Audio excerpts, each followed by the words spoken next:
적금 풍차 돌리기라고 있습니다. 과연 무슨 의미가 있나? 그냥 처음부터 120만 원을 저축을 시작을 하세요. 안녕하세요. 백다마TV의 백성호입니다.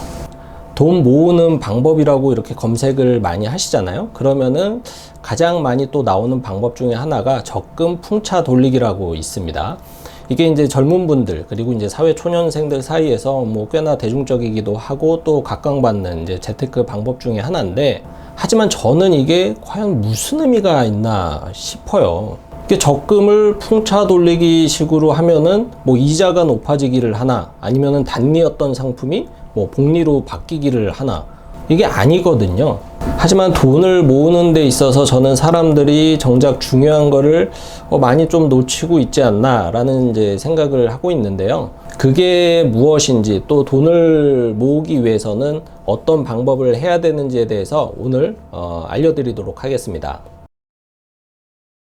1월 달에는 적금을 10만원, 2월 달에는 10만원 더해서 20만원, 3월 달에는 10만원을 더해서 30만원, 이렇게 매달 적금의 금액을 올려 나가는 방법입니다. 이렇게 되면은 1년이 지나면은 120만원씩 저축을 하게 될 거고, 그 다음 해에는 첫 달 시작했던 적금이 만기가 될 테니 매달 120만원, 240만원, 360만원 이렇게 적금 만기 금액을 타게 되겠죠.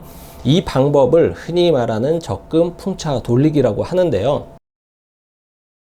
첫 번째는 부담 없이 저축을 시작할 수가 있다라는 거. 첫 달에는 10만 원만 해도 되니까는 아무런 부담 없이 일단은 저축에 첫걸음을 뛸 수가 있다라는 큰 장점이 있습니다. 두 번째는 1년이 지나기 시작을 하면 매달 만기가 되잖아요. 적금 만기돼서 그걸 타보신 분은 알겠지만은 기분이 굉장히 좋아요. 공짜로 돈이 들어오는 것 같고, 이거를 계속 느끼다 보면은 저축의 재미를 느끼게 되고, 또 그렇게 되면 돈을 모으는 게 이런 재미가 있구나. 그러면 그 금액이 계속적으로 이제 커나갈 수가 있다라는 장점이 있겠죠.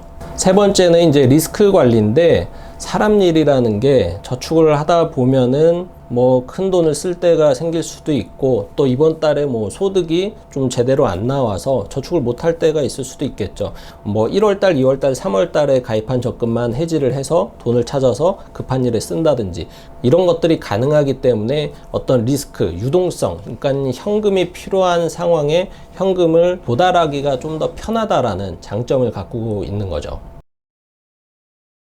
매주 혹은 매달 1시간씩 내가 공부 시간을 늘리겠다. 운동 같은 경우에도 이번 주에는 내가 30분만 운동하고, 다음 달에는 10분 더 늘려서 40분 운동하고.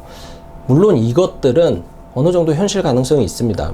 피드백이 좀 주기적으로 있잖아요. 무슨 말이냐면은 시험을 보면은 시험 성적표를 받았을 때 또 다른 자극이 생기기도 하고, 또 체중 같은 다이어트 같은 경우에는 매일 샤워를 하시니까 내 몸뚱아리를 매일 볼 수가 있잖아요. 거기서 또 자극을 받아서 내가 또 이러면 안 되겠다, 또 운동을 열심히 해야겠다, 이런 자극 피드백을 꾸준히 받을 수가 있는데, 소비는 그렇지 않다라는 거를 알고 계셔야 돼요. 정말로 수많은 사람을 제가 만나서 상담을 해드리지만은 월급이 올라서 저한테 다시 피드백을 해서 내가 오른 만큼 더 저축을 하시겠다라는 분들 정말로 찾기 어렵습니다.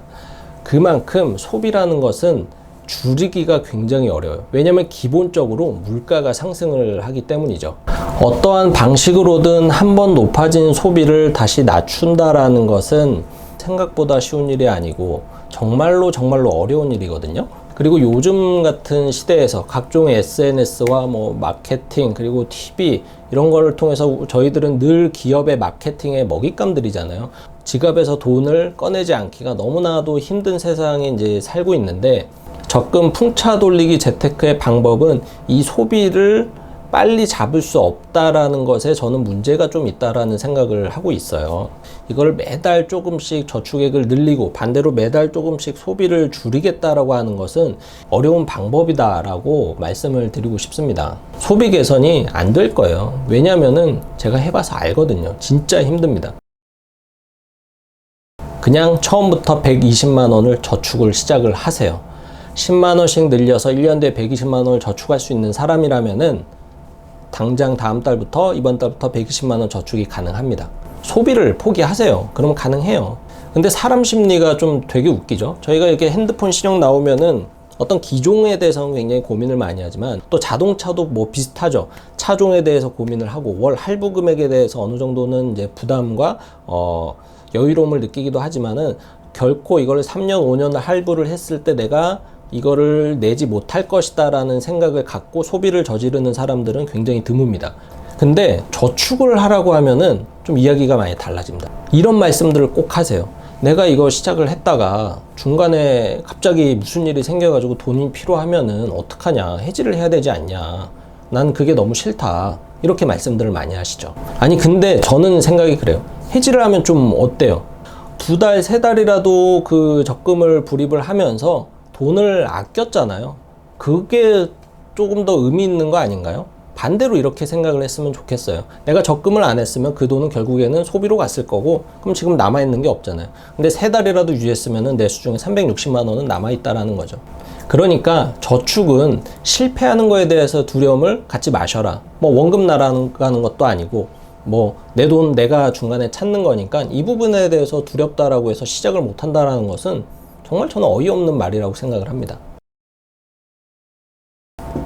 살다 보면 정말 돈이 급할 때가 있죠. 이게 재무설계사로서, 자산관리사로서 좋은 팁은 아닌 것 같지만 그래도 차라리 이게 나은 것 같아서 말씀을 드리자라면은 예금, 적금, 담보, 대출을 좀 활용하시기를 바랍니다. 적금, 예금을 해서 1년, 3년 뒤에 뭔가 만경극금을 탔을 때 그 성취감은 굉장히 중요한 것이고, 저축을 하는 즐거움을 주기도 하고, 또 돈을 왜 모아야 되는지에 대해서 또 느끼게 해주거든요. 근데 중간에 해지를 하게 되면은 이러한 것들을 느끼지도 못할 거고 좀 멘탈이 날아가겠죠. 내가 결국 나는 안 되는구나, 그냥 돈 모으지 말고 그냥 써야겠다, 이래버리면 안 되기 때문에 저는 차라리 대출을 활용하시라고 말씀을 드리는 거예요. 그리고 알아두시면 좋은 팁인데, 예금, 적금, 대출 이자가 그렇게 높지 않습니다. 보통 적금 가입을 하면은 기본금리가 있고 여기에 가상금리를 또 많이 받으시는데, 예금, 담보 대출은 기본금리에 플러스 알파를 조금 더 얹어서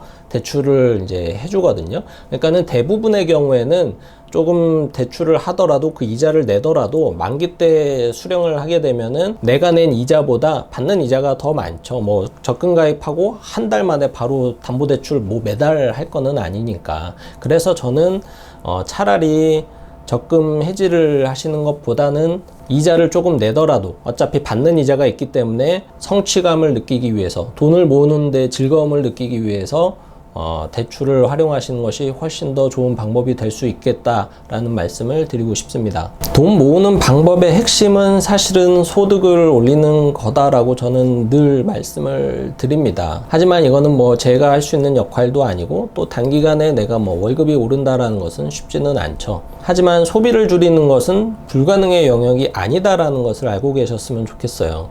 그리고 늘 이야기하지만 매달 3만 원을 아껴서 더 저축을 하는 게 1년의 수익률 1%, 2%를 올리는 것보다 훨씬 더 쉬운 방법이고, 또 수익률 2%가 더 높았을 때보다 더 많은 돈을 모으게 됩니다.